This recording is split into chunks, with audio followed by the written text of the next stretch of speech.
Binanata ni Pangulong Rodrigo Duterte si House Speaker Martin Romualdez. Nakikipagsabwatan daw ito sa mga komunista para umano sa pagkandidato nito sa pagkapresidente. Sagot naman ni Romualdez, isang tabi muna ang anyay chismis na yan. Nakatuon daw siya sa kanyang trabaho bilang Speaker ng Kamara. Iyan naman ang tinutukan ni Salima Refran. Ang mensahe ni dating Pangulong Rodrigo Duterte sa Kongreso dahil umano sa pakikipag-alyansa ng liderato nito sa tinawag niyang mga komunista. Bantayan ninyo ang military pati pulis. Kayong nakapagkonsabo dyan sa Kongreso. Hindi ko kayo tinatakot.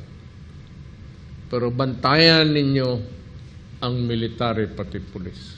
Ilan ang namatay na pinatay ninyo pulis pati military.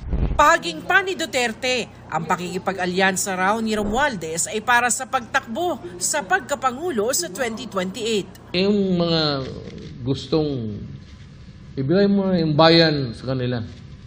And let us see what will happen to this country. Mag-experiment tayo. Ako, sabihin ko sa iyo, bumoto kayo. Ikaw, Romualdez, wag ka na ako na magkampanya sa iyo ngayon na. So, ang presidente, I'm not worried. You know why? Diyan yung military. Ito yung PMA. Mga ano lang yan, makalitil lang yan. Nagatingin yan ng kung saan papunta ang bayan natin. Kinuha ng mga mamamahayag ang reaksyon dito ni PNP Chief General Benjamin Acorda Jr. sa pagharap nito sa Senado kanina.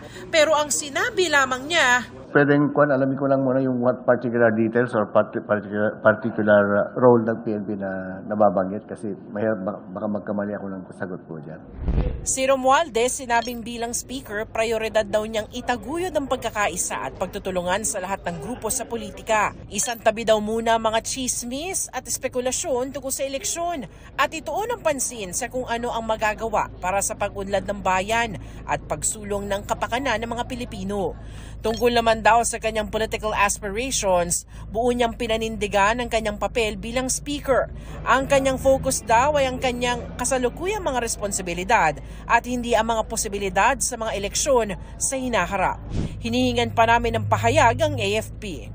Sa sabpina naman para sagutin ang reklamong grave threats na inihain laban sa kanya sa Quezon City Prosecutor's Office, sabi ni Duterte, magpapakulong na lang siya dahil ino-oppress siya umano ni ACT Teachers Party List Representative Franz Castro ang nagsampa ng reklamo.